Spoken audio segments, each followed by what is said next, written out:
I'm Kevin, and it's that time of year when Fox and their Confederates cry about the war on Christmas. Usually it's a kind of formless, inarticulate rage. Oh my God, they said happy holidays.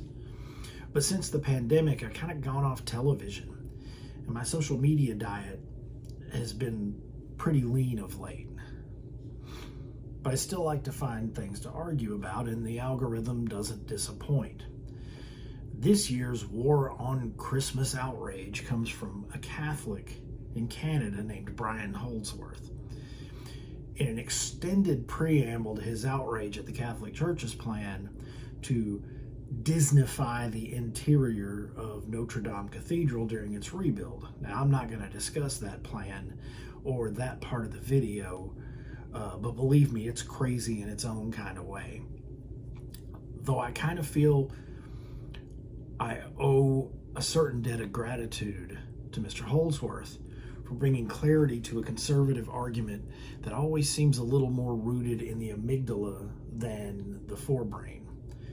Even if the argument is ridiculous, the way he expresses it, it is at least clear.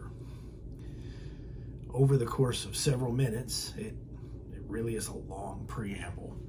He describes how secularists want to marginalize and erase Christianity from the public sphere. He decries how vernacular authoritarians want to label Merry Christmas as offensive, and points out that Christianity is the source of both our calendar and the favored secular alternative, Happy Holidays. According to him, all this represents an attempt to vandalize Christian culture.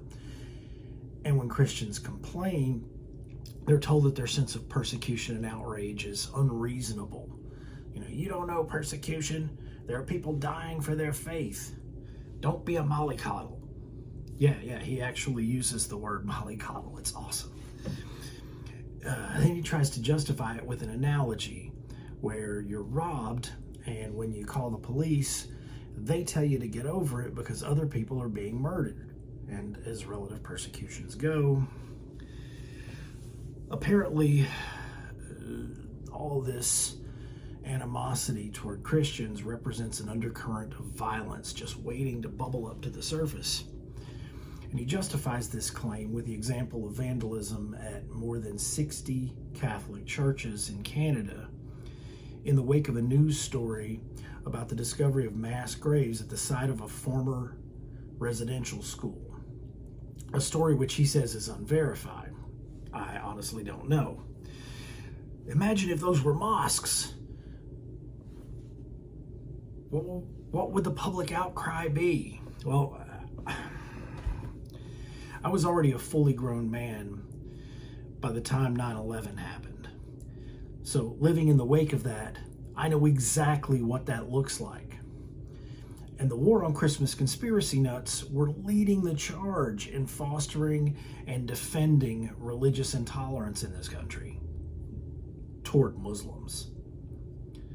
So, war on Christmas. I'm not Canadian like Brian Holdsworth. I grew up in the American South. Well, some in the Midwest, but mostly the South, a place where there's a church on every street corner and twice as many nativities on Christmas. Creepy fields of tiny crosses representing, aborted fetuses.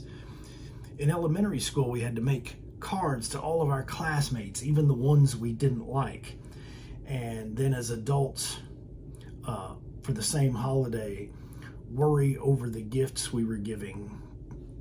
Did we strike the right balance of intimate, romantic, and friendly?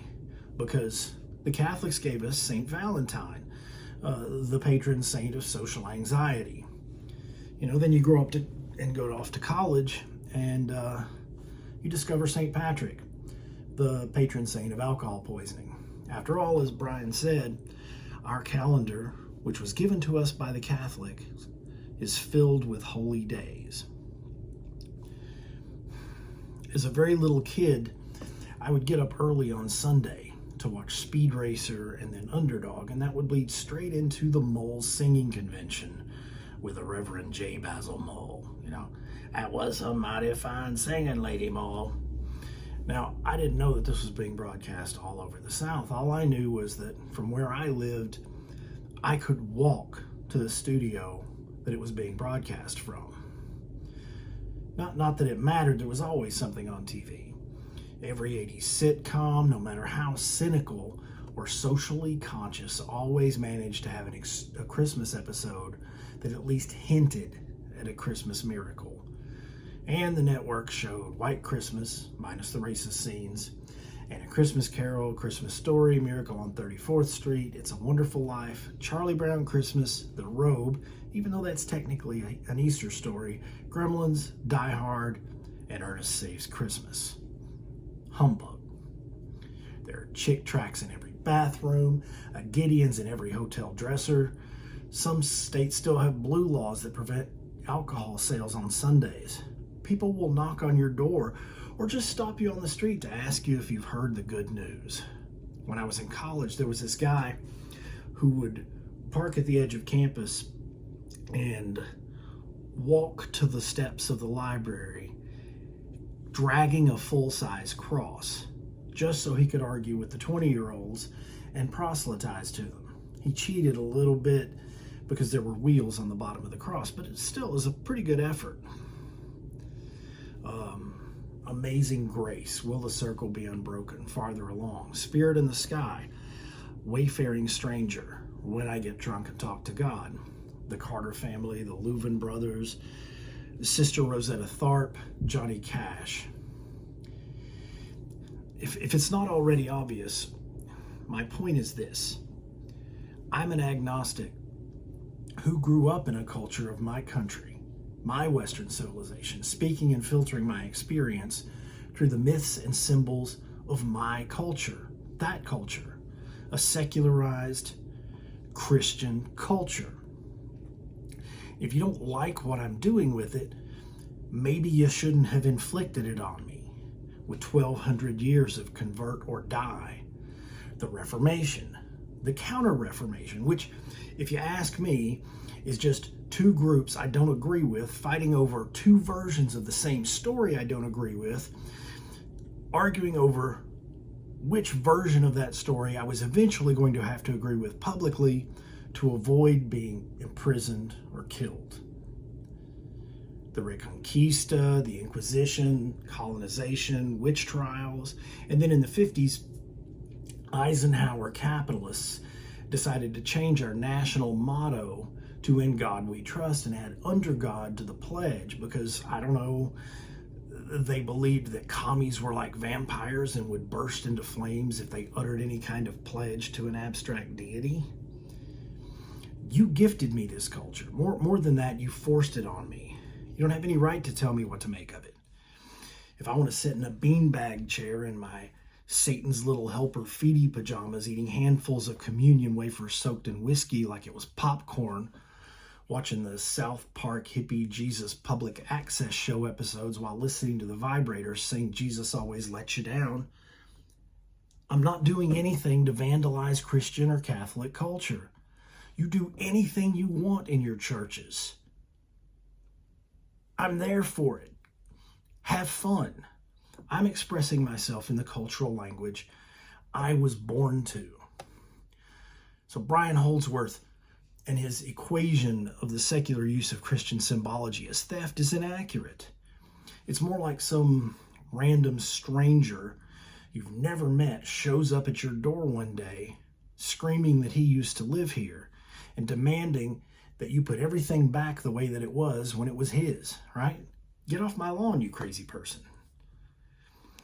You know who doesn't have to whine and complain about their holy symbols being secularized? Almost every other religion. Does Hanuman the monkey god have a special holiday? I don't know. Because the Hindus didn't show up at my door with a calendar and a talwar screaming convert or die. Make the world Hindu. I'm sure he's blind to this. Most Christians are, but Brian Holdsworth's example of vandalism in the wake of the mass grave story is a sad demonstration of just how utterly depraved the war on Christmas point of view actually is. Because whether the mass graves are real or not, the residential schools represent a very real cultural genocide, more than a century of it, practiced against the First Nations peoples of Canada. Their history, language, and traditions being systematically erased and replaced by what? That's right, the very Christian symbols and stories that the perpetrators of this crime want to protect from secularization. So I'm sorry to Brian Holdsworth and all the traditional Christians who want to avoid responsibility for the situation they now find themselves in. You can claim credit for the calendar, the stories, and the symbols that make Western civilization what it is. Or you can scream your endless butthurt about secularists like me and Hollywood and those godless heathens in the universities and the First Nations peoples of Canada vandalizing your culture and treating it like it's their own. But you have to pick one. You can't run toward both ends of the end zone at the same time. The fact that you don't seem to realize this yet may be why you're losing. Merry Christmas. I'm Kevin, and these are my sinister thoughts.